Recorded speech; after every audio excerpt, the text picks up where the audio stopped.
ಇತ್ತೀಚಿನ ಸಂಚಿಕೆಗಳನ್ನು ಜಾಹೀರಾತಿನ ಕಿರಿಕಿರಿ ಇಲ್ಲದೆ ನೋಡಿ.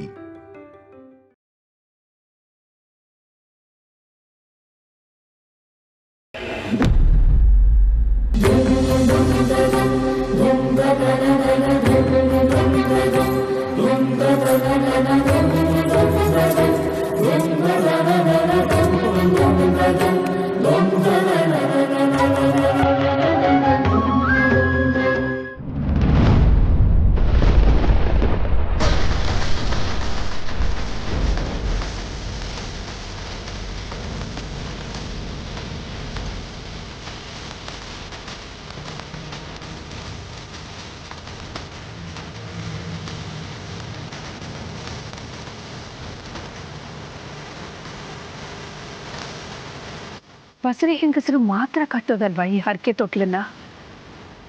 ಮತ್ತೆ ಪಾರ್ವತಿ ಯಾಕೆ ಕಟ್ತಿದ್ದಾಳೆ?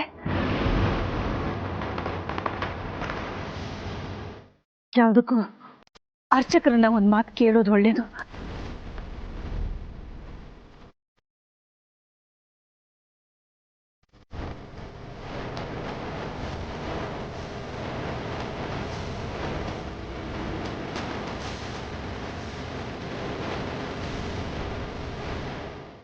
ಹರಕೆ ಕಟ್ಟೋ ಮರ ಎಲ್ಲಿದೆ? ಹೊರಗಡೆ ಲೆಫ್ಟಲ್ಲಿದೆ ನೋಡಿ. ಹಾಂ.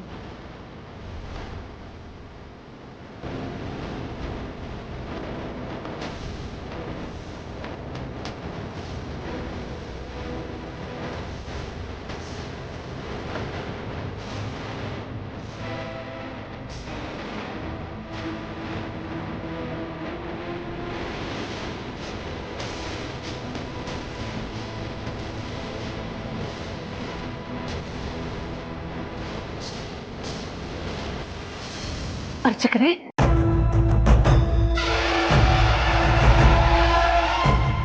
ನನಗೆ ಗೊತ್ತಿರೋ ಮಟ್ಟಿಗೆ ಹರಕೆ ಮರಕ್ಕೆ ತೊಟ್ಲು ಕಟ್ಟೋದು ಮನೆಗೊಂದು ಮಗು ಬರಲಿ ಅಂತ ಆಸೆ ಇಟ್ಕೊಂಡಿರೋರು ಅವ್ರ ಇಚ್ಛೆ ಈಡೇರಿದಾಗ ಬಸರಿ ಸೊಸೆನ ಅತ್ತೆನೋ ಮಾವನೋ ಇಲ್ಲಿ ಕರ್ಕೊಂಡು ಬಂದು ಹರಕೆ ಮರಕ್ಕೆ ತೊಟ್ಲನ್ನ ಕಟ್ಟಿಸಿ ಪೂಜೆ ಮಾಡಿಸ್ತಾರೆ. ಇದನ್ನು ಬಿಟ್ಟರೆ ಬೇರೆ ಯಾವುದಾದ್ರೂ ಕಾರಣಕ್ಕೆ ಆ ತೊಟ್ಲನ್ನ ಕಟ್ತಾರಾ? ಇಲ್ಲಮ್ಮ, ತೊಟ್ಲು ಕಟ್ಟೋದು ಅದೊಂದೇ ಕಾರಣಕ್ಕೆ.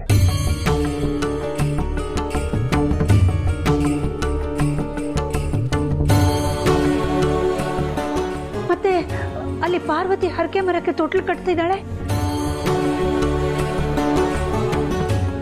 ಯಾವ ಪಾರ್ವತಿ? ಓ, ನಿಮ್ ದೊಡ್ಡ ಸೊಸೆ ಬಗ್ಗೆ ಮಾತಾಡ್ತಾ ಇದ್ದೀರಾ? ಹಾ, ಅವರು ಕೂಡ ಬಸರಿ ತಾನೆ?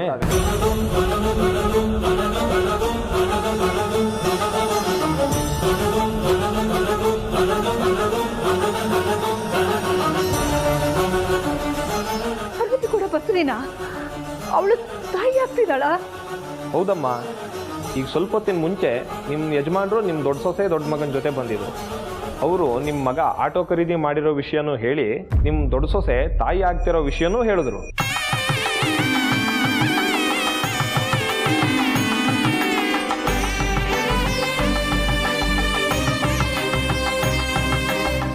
ಅವ್ರ ಕೈಲಿ ಹರಕೆ ತೊಟ್ಲನ್ನ ಕಟ್ಸೋದಕ್ಕೆ ಬಂದಿದ್ದೀನಿ ಅಂತ ಹೇಳಿದ್ರು. ಅದನ್ನ ನಾನೇ ದೇವ್ರ ಮುಂದಿಟ್ಟು ಕೊಟ್ಟಿದ್ದೀನಿ ಅವ್ರಿಗೆ.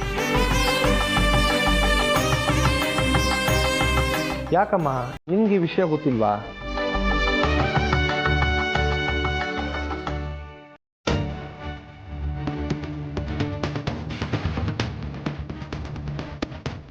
ನಾನು ಯಾವುದನ್ನು ತಡಿಬೇಕಂತ ಬಂದು ನಡೆದೇ ಹೋಯ್ತಲ್ಲ. ಅಖಿಲಾಗೆ ಪಾರ್ವತಿ ಗರ್ಭಿಣಿ ಇರೋ ವಿಚಾರ ಗೊತ್ತಾಗ್ಬಿಡ್ತಲ್ಲ.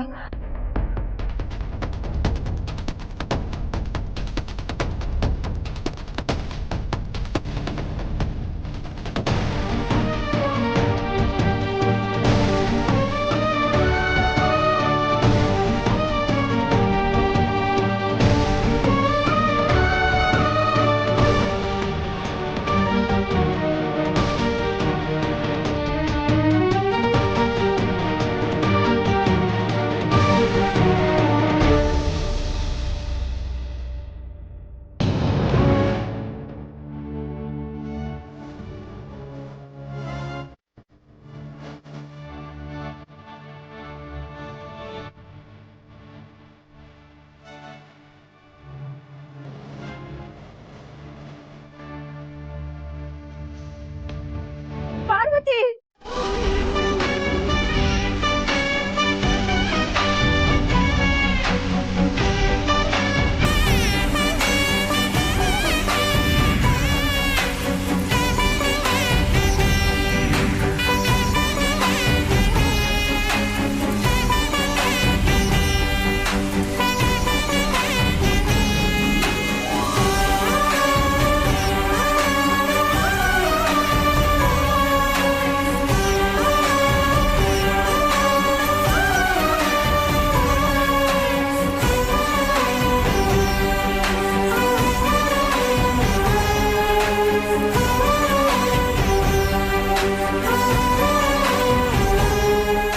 ಈ ತೊಟ್ಟಿಲಿಗೆ ನಿಮ್ಮ ಅತ್ತೆ ಆಶೀರ್ವಾದನೂ ಇದ್ದಿದ್ರೆ ಹರಿಕೆ ಪರಿಪೂರ್ಣ ಆಗ್ತಿತ್ತು.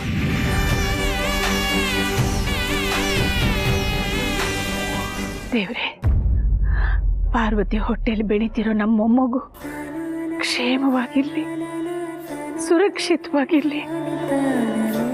ಅವಳ ಹೊಟ್ಟೆಲಿರೋ ನಮ್ಮ ವಂಶದ ಕುಡಿನ ಕಾಪಾಡಪ್ಪ ದೇವ್ರೆ.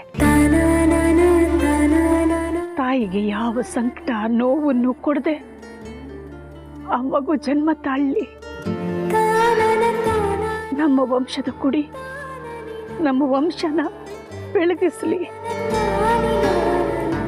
ಆ ಮಗುಗೆ ಒಳ್ಳೆದೇ ಮಾಡಪ್ಪ. ನಮ್ಮ ಮಗುಗೆ ನಿನ್ನ ಆಶೀರ್ವಾದ ಇರಲಿ ತಂದೆ.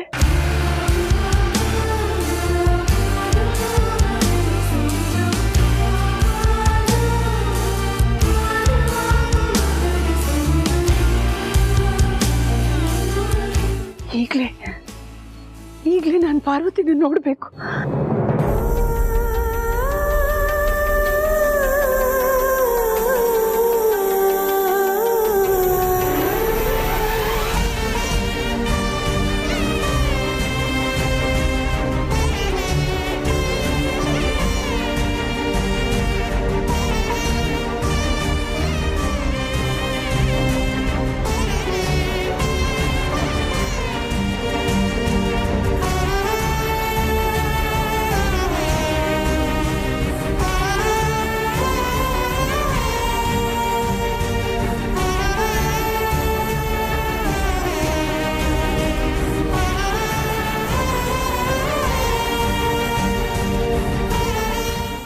ಪ್ರೀತು, ಭಾವ ಅಕ್ಕ ಅವ್ರ ಜೊತೆ ಮಾವನು ಬಂದಿದ್ದಾರೆ. ಮೋಸ್ಟ್ಲಿ ಹರಕೆ ತೊಟ್ಲು ಕಟ್ಸೋದಕ್ಕೆ ಕರ್ಕೊಂಡು ಬಂದಿದ್ದಾರೆ ಅಂತ ಅನ್ಸುತ್ತೆ. ಹಬ್ಬ, ದೇವ್ರ ದೊಡ್ಡವನು. ನಾನು ಸ್ವಲ್ಪ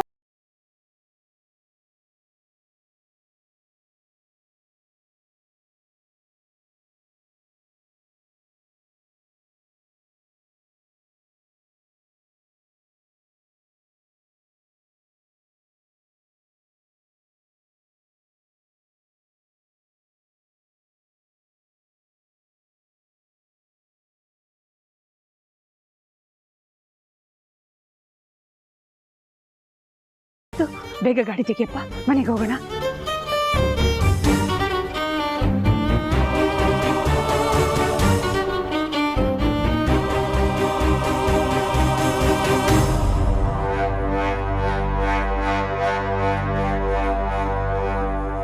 ಓ, ಅಖಿಲಂಗೆ ಪಾರ್ವತಿ ಪ್ರೆಗ್ನೆಂಟ್ ಇರೋ ವಿಚಾರ ಗೊತ್ತಾಗಿದೆ.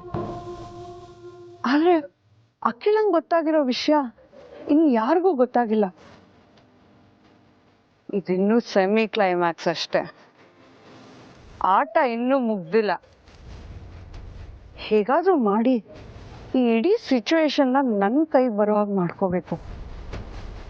ಅಖಿಲಂಗೆ ಗೊತ್ತಿರೋ ವಿಷಯ ಅಖಿಲನ್ ಮನಸ್ಸಲ್ಲೇ ಉಳಿಬೇಕು, ಹೊರಗಬೇಕು. ನಾನು ಹಾಗೇನಾದ್ರೂ ಮಾಡಬೇಕು. ಬಟ್ ಹೇಗೆ ಹೇಗೆ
ಎಂಥ ಗಂಡ, ಎಂಥ ಅತ್ತೆ. ನಮ್ಮ ಜನನಿ ತುಂಬ ಪುಣ್ಯ ಮಾಡಿದ್ದಾಳೆ, ಅದೃಷ್ಟವಂತೆ. ನಾನು ಇದ್ದೀನಿ ಪಾಪ್ಗೇಡಿ, ನಾನು ಪ್ರೆಗ್ನೆಂಟ್ ಆಗಿದ್ದೀನಿ, ನನಗೂ ಒಬ್ಬ ಗಂಡ ಇದ್ದಾನೆ. ಕರ್ಮ ಕರ್ಮ. ನೋಡು, ಅವಳು ಗಂಡ ಎಷ್ಟು ಪ್ರೀತಿಯಿಂದ ಕರ್ಕೊಂಡೋಗಿ ಹರಕೆ ತೊಟ್ಲನ್ನ ಕಟ್ಟಿಸ್ಕೊಂಡು ಕರ್ಕೊಂಡು ಬಂದ. ನನ್ನ ಗಂಡನೂ ಇದ್ದಾನೆ, ನನ್ನ ಗಂಡ ಮೋಹನ್. ನನಗೂ ಒಬ್ಳು ಹೆಂಡತಿ ಇದ್ದಾಳೆ, ಅವಳು ಪ್ರೆಗ್ನೆಂಟ್ ಆಗಿದ್ದಾಳೆ. ಅವಳಿಗೂ ಹರಕೆ ತೊಟ್ಲನ್ನ ಕಟ್ಟಿಸ್ಬೇಕು ಅನ್ನೋ ಯಾವ ಯೋಚನೆನೂ ಇಲ್ಲ. ಆಫೀಸು ಕೆಲಸ ಅಂತ ಹೊರಗೋಗಿದೆ ಪ್ರಾಣಿ. ಇಂಥ ಅದೃಷ್ಟ ನನಗೆ ಯಾವಾಗ ಬರುತ್ತೋ. ಆದರೆ ಇದನ್ನೆಲ್ಲ ಈ ಕಣ್ಣಿಂದ ನೋಡೋಕ್ಕಾಗ್ತಾ ಇಲ್ಲ. ಅವರು ಕೂಡ ಬಸರಿ ತಾನೆ.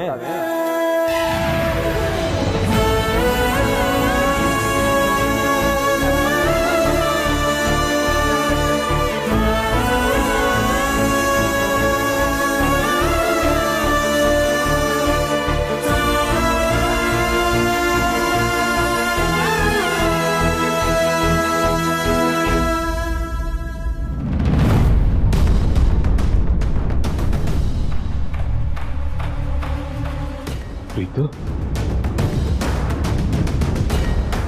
ನೀವು ದೇವಸ್ಥಾನಕ್ಕೆ ಬಂದಿದ್ರಂತೆ? ಹೌದು ಮಾವ, ನೀವು ಬಂದಿದ್ರಲ್ಲ. ಆದಿಭಾವ ಆಟೋ ಓಡಿಸ್ತಾ ಇದ್ದದನ್ನ ನಾವು ನೋಡಿದ್ವಿ.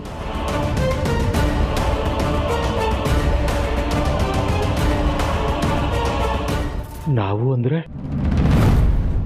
ನಾನು ಪ್ರೀತು. ನಾನು ಆದಿತ್ಯ ಪಾರ್ವತಿ ಜೊತೆ ದೇವಸ್ಥಾನಕ್ಕೆ ಬಂದಿದ್ದನ್ನ ಅಖಿಲ ನೋಡಿದ್ಲಾ?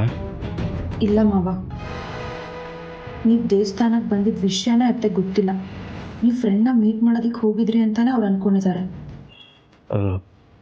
ಅಖಿಲ ಎಲ್ಲಿ? ನಮ್ಮ ಜೊತೆನೇ ಬಂದರು. ಯಾವುದೋ ಫೋನ್ ಬಂತು ಅಂತ ಅನ್ಸುತ್ತೆ, ಹೊರಗಡೆ ಮಾತಾಡ್ತಿರ್ಬೇಕು.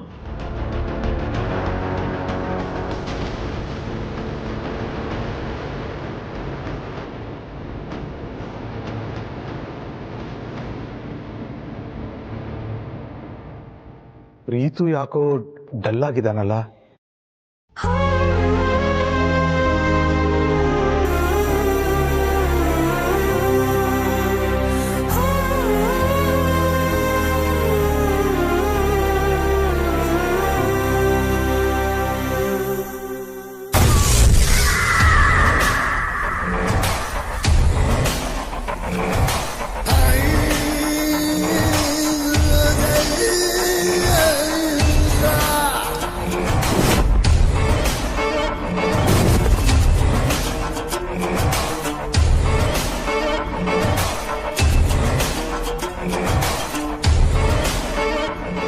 ಈ ಆಟಕ್ಕೆ ನನ್ನ ಇನ್ನೊಂದು ದಾಳ ಬೀಸೋ ಸಮಯ ಬಂದಾಯ್ತು.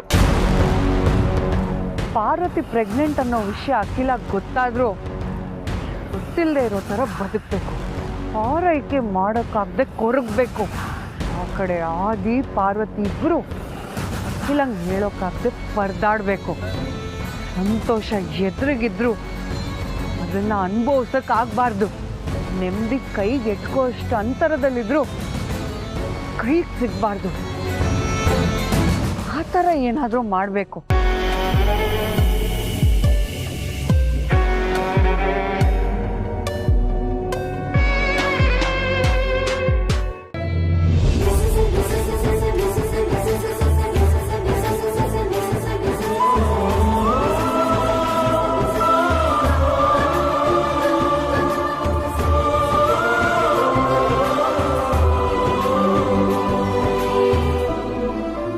ಪಾರು,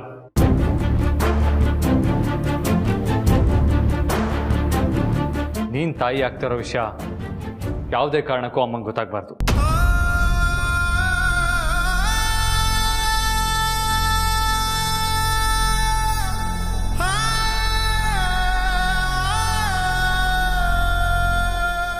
ನನ್ನ ಮಗ ಆದಿತ್ಯನಿಗೆ ಅವನ ಹೆಂಡತಿ ತಾಯಿ ಆಗ್ತಿರೋ ವಿಷಯ ನನಗೆ ಗೊತ್ತಾಗೋದು ಇಷ್ಟ ಇಲ್ವಾ?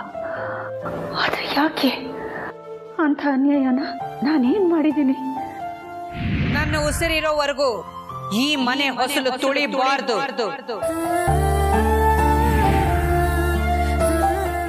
ಒಂದು ವೇಳೆ ನನ್ನ ಮಾತನ್ನು ಮೀರಿ ಬಂದ್ರೆ ಆ ಕ್ಷಣನೇ ನನ್ನ ಉಸಿರು ನಿಂತು ಹೋಗುತ್ತೆ.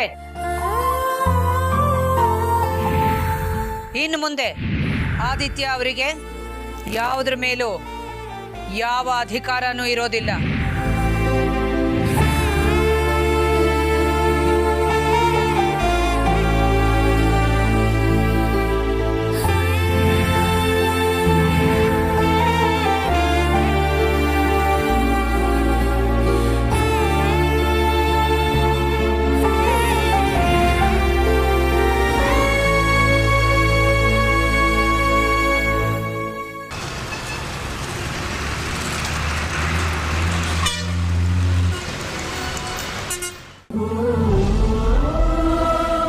ಹಳೆ ಬೇಸರದಿಂದ ಹೀಗಂತಿರ್ಬೋದು.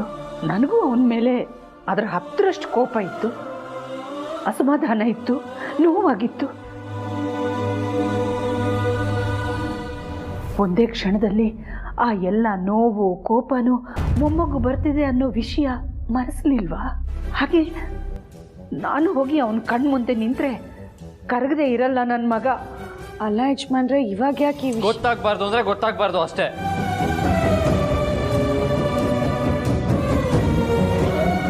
ಮನೆಗೊಂದು ಮಗು ಬರ್ತಾ ಇದೆ ಅಂದರೆ ಆ ವಿಷಯನ ಕುಟುಂಬದವ್ರ ಜೊತೆ ಸಂಭ್ರಮದಿಂದ ಹೇಳ್ಕೊಳ್ಳೋದು ರೂಢಿ. ಆದರೆ ನಮಗೆ ಮಗು ಆಗ್ತಾ ಇರೋ ವಿಷಯನ ಎಲ್ರಿಗೂ ಹೇಳೋದಕ್ಕಾಗಲ್ಲ, ಹೇಳಬಾರ್ದು.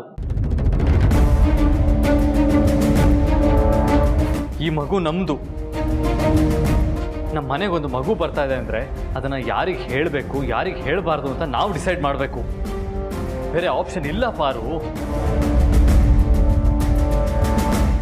ನಾವು ಅಪ್ಪ ಅಮ್ಮ ಆಗ್ತಾ ಇರೋ ವಿಷಯ ಇಡೀ ಅರಸನಕೋಟೆಗೆ ಗೊತ್ತಾದರೂ ಪರವಾಗಿಲ್ಲ, ಆದರೆ ಅಮ್ಮಂಗೆ ಮಾತ್ರ ಗೊತ್ತಾಗಬಾರ್ದು. ಗೊತ್ತಾಗಬಾರ್ದು ಅಂದರೆ ಗೊತ್ತಾಗಬಾರ್ದು ಅಷ್ಟೇ.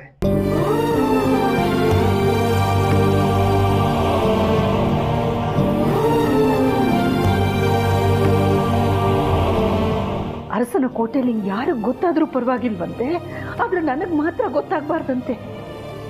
ಅಷ್ಟು ದ್ವೇಷ ಮಾಡಕ್ ಶುರು ಮಾಡಿದಾನ ನನ್ನ ಮಗ ನನ್ನನ್ನ. ಇದು ನಮ್ಮ ಮಗು ಅಂತಾನೆ. ಅಲ್ಲಿಗೆ ಆ ಮಗು ನನಗೇನು ಅಲ್ವಾ, ನನಗೆ ಮೊಮ್ಮಗು ಅಲ್ವಾ? ಆದ್ರೆ ನನಗೆ ಗೊತ್ತಾಗಕೂಡ್ದು ಅಂದ್ರೆ ಗೊತ್ತಾಗಕೂಡದಂತೆ. ನನಗೆ ಗೊತ್ತಾಗಿ ಹೋಗಿದೆ ಅಂತ ಹೇಗೆ ಹೋಗಿ ಹೇಳಲಿ? ನನ್ನ ಬಗ್ಗೆ ಇಷ್ಟು ಅಸಹನೆ ಇಟ್ಕೊಂಡಿರೋ ಮಗನ ಮುಂದೆ ಹೇಗೆ ಹೋಗಿ ನಿಲ್ಲಿ?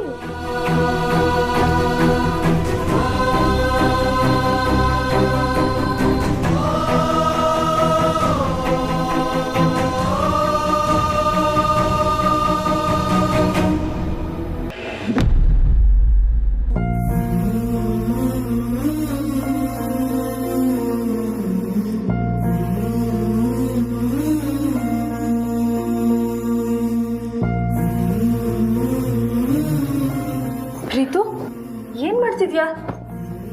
ಕಾಣಿಸ್ತಾ ಇಲ್ವಾ? ಲಗೇಜ್ ಪ್ಯಾಕ್ ಮಾಡ್ತಾ ಇದ್ದೀನಿ. ಅದೇ ಯಾಕೆ? ಮನೆ ಬಿಟ್ಟು ಹೋಗೋದಕ್ಕೆ.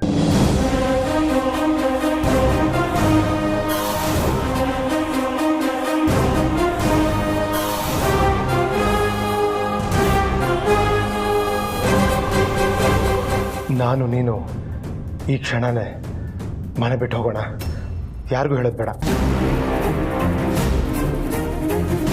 ಪ್ರೀತು, ನಾವು ಮನೆ ಬಿಟ್ಟು ಹೋಗುವಂಥದ್ದು ಏನಾಗಿದೆ? ಇನ್ನು ಏನಾಗಬೇಕು ಜನನಿ?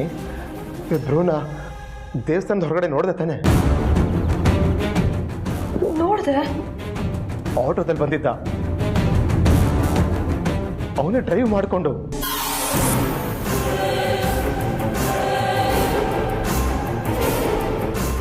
ಅಲ್ಲಿಗೆ ಅವನಿಗೆಲ್ಲೂ ಬೇರೆ ಕೆಲಸ ಸಿಗ್ತಾ ಇಲ್ಲ ಅಂತ ಆಟೋ ಡ್ರೈವ್ ಮಾಡೋಕ್ಕೆ ಡಿಸೈಡ್ ಮಾಡಿದ್ದಾನಂತ ತಾನೆ? ಅವನಿಗೆ ಈ ಪರಿಸ್ಥಿತಿ ಬರೋದಕ್ಕೆ ಕಾರಣ ಯಾರು? ನಾನ್ ತಾನೆ.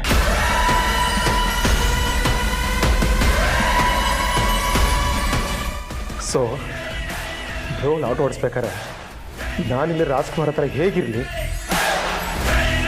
ಆ ಯೋಗ್ಯತೆನ ನಾನು ಉಳಿಸ್ಕೊಂಡಿದ್ದೇನೆ ಜನನಿ. ಅದಕ್ಕೆ ನಾನು ಈ ಮನೆ ಬಿಟ್ಟು ಹೋಗೋಣ ಅಂತ ತೀರ್ಮಾನ ಮಾಡಿದ್ದೀನಿ.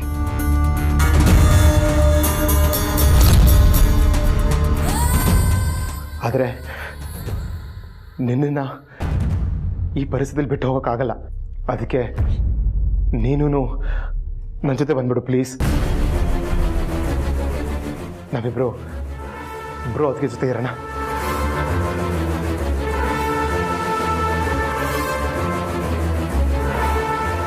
ದುಡುಕ್ಬೇಡ ಪ್ರೀತು.